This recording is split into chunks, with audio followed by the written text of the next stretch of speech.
low-quality fans of a high-quality Bruins team. That's not a dub. Hi, I'm in Arizona, Phoenix, Arizona. To prove it, here is a ridiculous hat. The Boston Bruins are not a great hockey team right now. And that's something you probably noticed. I bet you're pretty sharp. I bet you figured that out. So I could do the whole breakdown of the game right now, which I caught actually large portions of, happily, because tonight, as many of you know, my fiance presented at a national conference, and she crushed it. But it lined up exactly when the Bruins game was, so I missed a portion of the game to watch that, and I managed to watch some on my phone, yada, yada, yada. So it's not a traditional game breakdown, but I like to take these moments to look at the team as a whole when I can't do the typical breakdown of everything. And I gotta say, the team is ass. Ass. But the thing is, I can't just repeat everything I've already said. I said this in the offseason. There's a Dorov signing. We're going to talk details about this. If this team continues down this path, we're going to talk about how the offseason went, and more pressure will build on the front office side, because a lot of us didn't like this offseason, and nor should we have. Because analytically it said, hey, your team got worse. And the team looks worse. Boy, does it. There's a lack of talent. Our 5-on-5 offense analytically, I think, ranks dead last at this point in the league. That's behind well-known dumpster fires such as Anaheim and San Jose, Columbus. The new dumpster fire was Calgary, although they're not showing it yet. So that's also not great. The penalty kill, which is surprising to me, is a war crime against humanity. I mean, I'm pretty sure they're breaking statutes of the Geneva Convention at this point. It's really bad. Was it 3 more power play goals allowed in this one? Not going to win a lot of games like that. I do expect the penalty kill to get better. We're too big. We've got too much reach. We've got too much ability to survive long possessions in our zone. The penalty kill should get better. That's actually not my biggest concern, even though it does look like crap right now. Power play still looks like hell. There's a question about the talent that we have as far as forwards goes. But I think there's a lot of questions that need to be answered over the next 7 games. That 15-game sample size is where I think that a lot of teams are figuring out what they are. And I want to talk about a couple of them. This hot is getting hat. This hat is getting hot. You got it. You got it. There's no edits for this. This is just a phone and a dude speaking. Where do you start? First of all, your first question should be, does Poitras belong in the top 6? I think that's the first place you need to start. Your top 6 is terrible. So let's start with personnel. Does Poitras belong there? The answer is, yeah, we think so. We figured that out over the next 7 games. We think he belongs there. Then through highs and lows, he stays there. Period. And hopefully at the center position. That's a kind of an obvious one to me. I think a lot of us agree with that. Stay at the center position. Keep him in the lineup. If this team's going to be bad anyway, let the young guy have a run up there with some actual talent. On the opposite side of that coin, is Brad Marchand the player you're asking him to be? That seems like a harsh one. I actually started the season and I watched Marchand play individually. I went, I actually like what I'm seeing. I think he looks pretty healthy. He hasn't shown up on the score sheet a lot. If he's not the player you're asking him to be right now, which might be a very real conversation to have, you need to change his role in the power play, first of all. He's being asked to be a facilitator on the wall there and to retrieve pucks. And he's failing in both regards. The power play looks terrible in general. There's a conversation about putting him in the bumper instead of Lindholm, maybe, as more of a use a shooting talent rather than have him be a mobile guy and retrieve pucks. I think Lindholm Elias Lindholm would thrive more on the wall right now, just based on what I'm seeing. The 5-on-5, Marchand's still the best left winger you have, so you're not going to change too much there. But you might need to manage minutes a little better. You might need to focus on him not being the center point driving force of a line. It kind of sucks talking about that, but we are at that point. He's 36, something like that at this point. It is what it is. Other things to kind of address. Obviously, I just mentioned that I think the penalty kill should be getting better, but why are we averaging like 6 penalties a game? Why are we leading the league in minor penalties taken? I think I know the answer there. We focused on size, which immediately you get more big penalties, like you're larger than this guy, but also you're slower. So if that's what you're doing, even though Pasternak of all people was the one who took multiple penalties tonight, if that's what you're doing, then what you have to focus on are defensive pairings that have a mobile defenseman and one that is more of your big guy. Hopefully what that does is allow defense to be played in a way where you have the guy who's like a buzzing fly, who's not getting caught behind the play and creating these opportunities to take penalties just to save your butt. And it's also solving a problem of, hey, why is the inside ice available to every team all the time? Not sure if you've noticed this, but I feel like the slot in our end is wide open. And this kind of bleeds out of the penalty conversation. Every game, we talk about the size of our defensemen and how impactful they can be physically.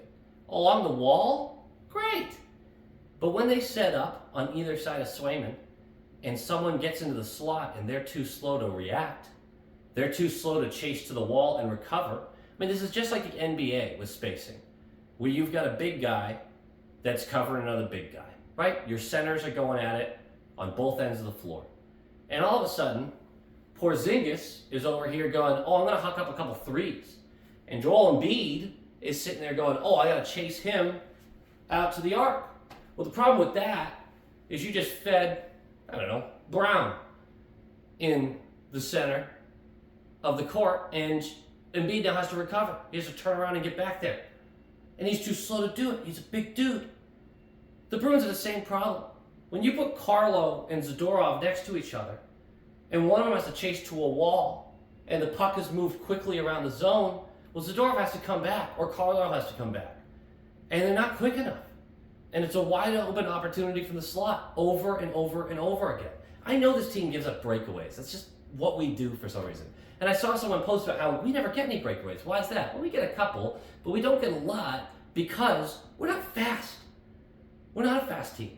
Everything Sweeney said about upping speed through the offseason isn't what he did. That's not what we did. We got bigger and slower. I don't know if that's a feasible recipe for success. But I can tell you that you cannot have defensive pairings. McAvoy and Lindholm can't spend 18 minutes together a night because they're both very mobile defensemen. You can't have those two on a pairing and then Zadorov-Carlo and then Zadorov-Peak and then Wotherspoon-Carlo and Wotherspoon-Peak. And just doesn't work. There's not enough mobility. Yeah, they're huge. They have this long reach. Reach doesn't cover the whole ice. This feels like an obvious thing to me. And benching Lohrei, I get it. He's had his struggles. I'm not really upset about the benching Lohrei part of this. He'll be back in a game or two anyway. Probably back next game with how Wotherspoon performed. But you have to have some sort of mobility with your defenseman. And right now, if you're having your top pair be Lindholm, McAvoy, the bottom four are not capable of covering wall, slot, top of the slot. You don't have that much mobility. You have to figure out your defensive pairings. I don't think defense is even the biggest issue with the team.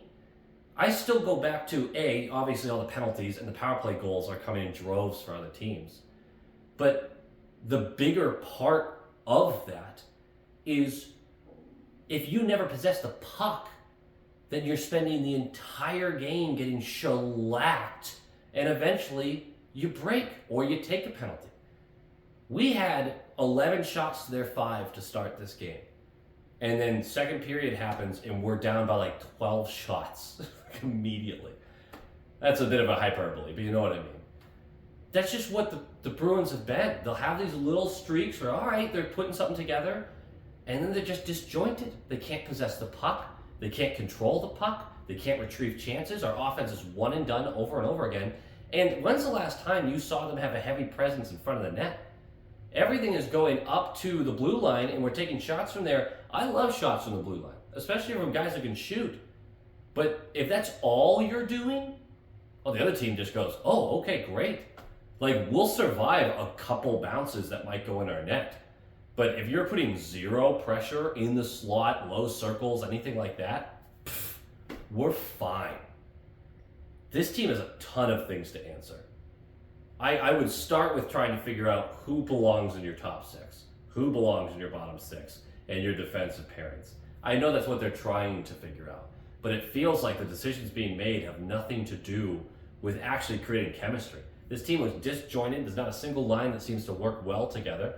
And every time there is like a nice play between Poitras and Pastrnak or something along those lines, they get split up the next shift.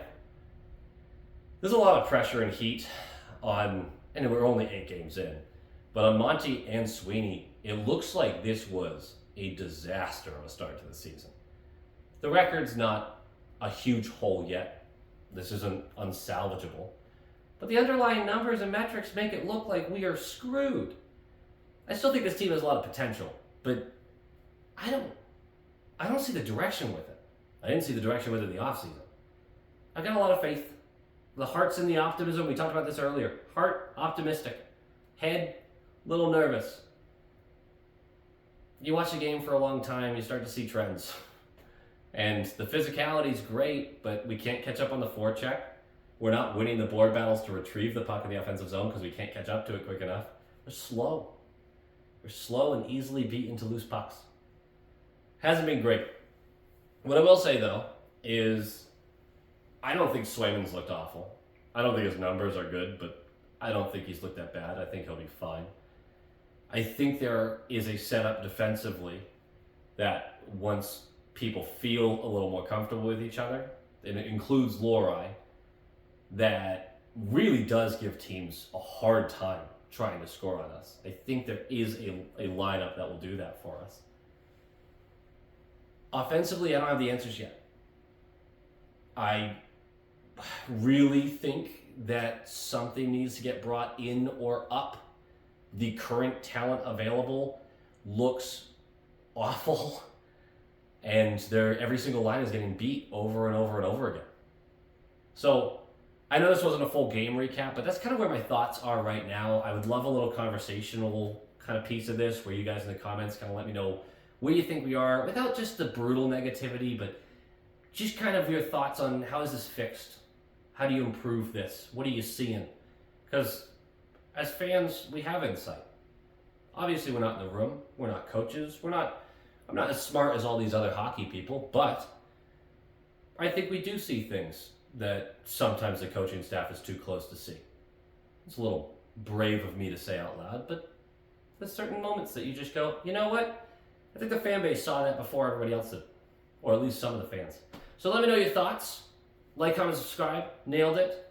Thank you for enduring with me while I'm on this trip. I'm here for, the better part of a week. I'll see how much I can catch of the bees. Doesn't feel like I'm missing that much right now. That was sad and negative. That's okay. Go bees! Go bees!